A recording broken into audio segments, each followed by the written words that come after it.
August 15th is not just a date on the calendar, it's the point where two nuclear powers will test how close they can stand to the edge without falling. In the next few minutes, you'll see why this meeting could end with handshakes or with the quiet click of systems preparing for war. Why this date matters. For weeks, US and Russian forces have moved like chess pieces in plain sight. American nuclear-capable submarines surfaced in waters close enough for Moscow to notice, and that was the point. Russia's response? Heightened strategic alerts and renewed public talk about an old, dangerous safeguard, a system designed to launch nuclear retaliation even if no one is left to give the order. These aren't routine exercises. Normally, the exact location of ballistic missile subs is one of the most tightly held secrets in the US arsenal.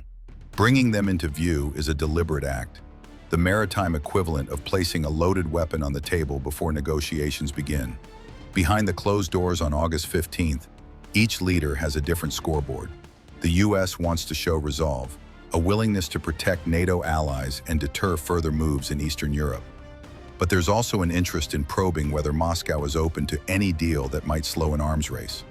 Russia, meanwhile, is looking for cracks, hesitations, divisions between NATO members, or economic pressures it can exploit without giving up key territorial positions. This meeting doesn't exist in isolation. NATO is running large-scale drills in Eastern Europe. China has been rehearsing amphibious landings near Taiwan. North Korea and Iran are pushing weapons programs forward while the world is distracted.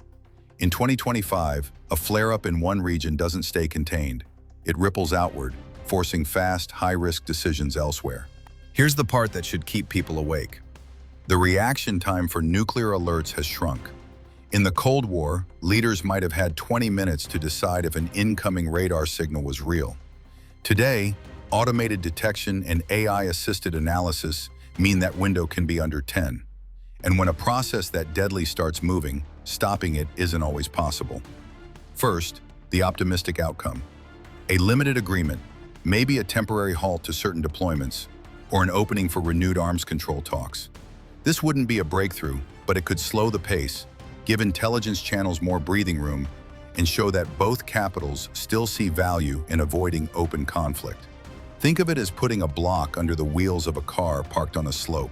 It won't move far, but it could stop a sudden roll downhill. The middle path is trickier. No formal agreement, but an unspoken limit to how far either side pushes. This keeps forces in high readiness, keeps military exercises going, and keeps the risk of a mistake uncomfortably high. It's not peace, it's managed hostility. And the longer it lasts, the more one side will eventually test those limits. And then there's the worst case, a breakdown so sharp that both sides leave the table convinced that confrontation is inevitable. That could mean new deployments, more aggressive patrols, or cyber probing that edges into sabotage.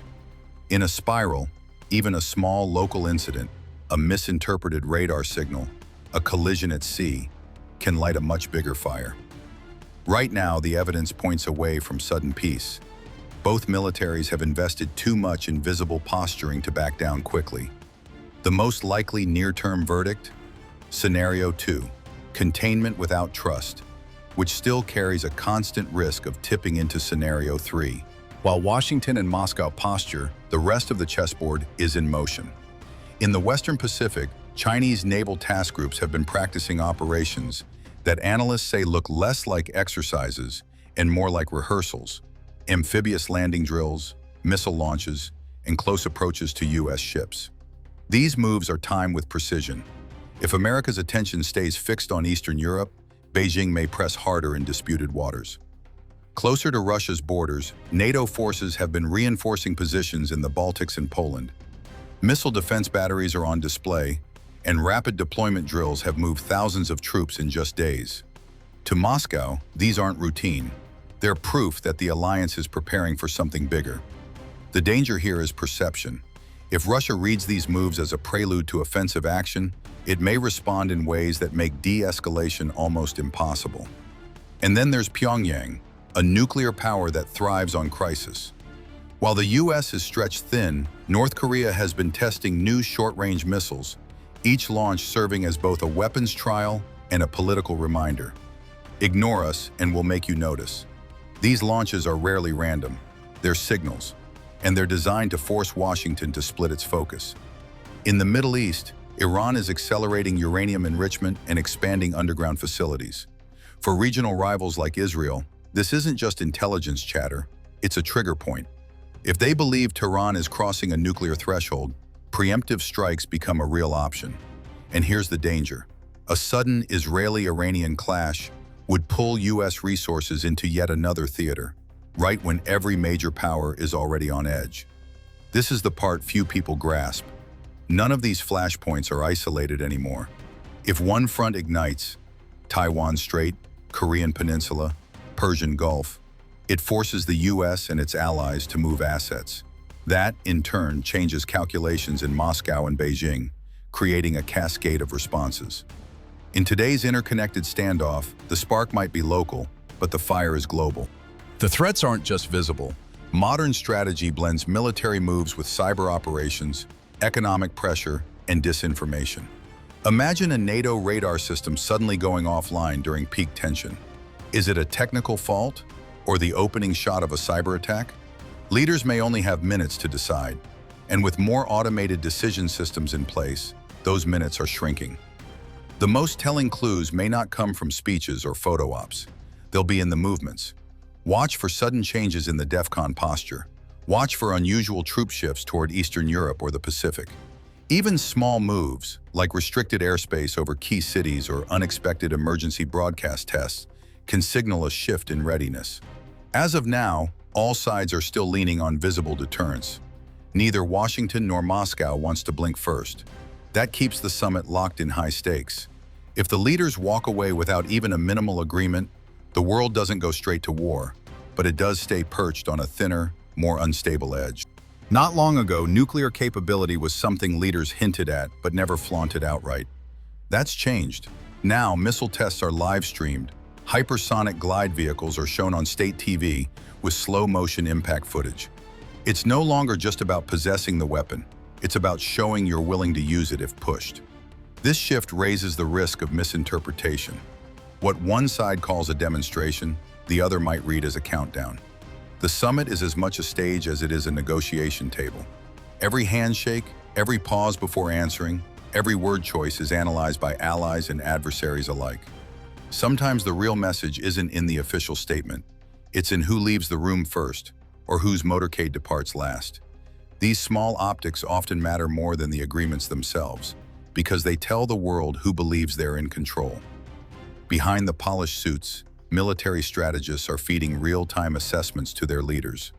While cameras focus on the presidents, encrypted lines buzz with advice from defense chiefs and intelligence heads.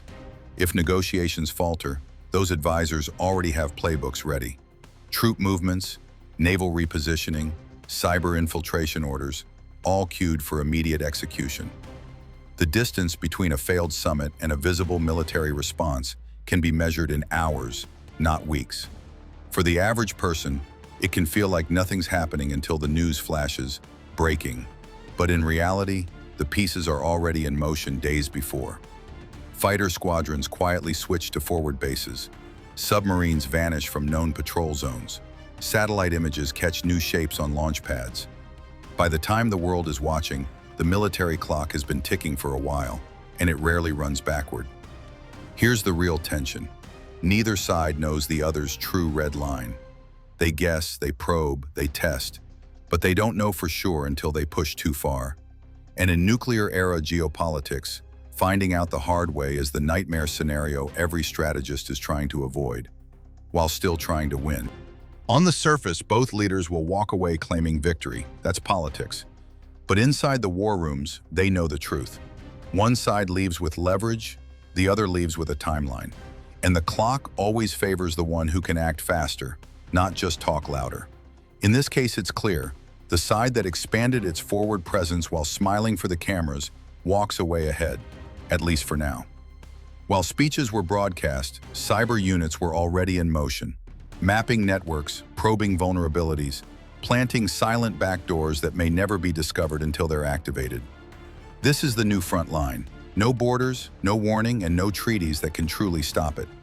Both leaders know they won't get everything today, but the moves they make in the next 6 months, arms deals signed in secret, military exercises masked as training, and diplomatic visits to nations on the fence will decide whether this summit was the first step towards stability or just the opening round of a longer confrontation. It's not always the two main players you have to watch. A smaller state, a rogue commander, or even a non-state cyber collective could trigger the next flashpoint. All it takes is one unexpected spark to turn the careful balance into chaos. And history shows, when the giants are locked in a stare-down, the spark almost always comes from the sidelines. The summit is over, but the game didn't end here. The fleets are still moving, the satellites are still watching, and the strategies are still unfolding behind closed doors. The real question isn't what was said today, it's what's going to happen when the world isn't watching. Because in global power politics, the loudest moments are rarely the most important. If you want to stay ahead of what's really happening, not the headlines, but the real military and geopolitical shifts shaping our future, make sure you subscribe now and turn on notifications. The next time these two leaders meet, the stakes could be higher, the moves could be bolder, and the outcome might change everything.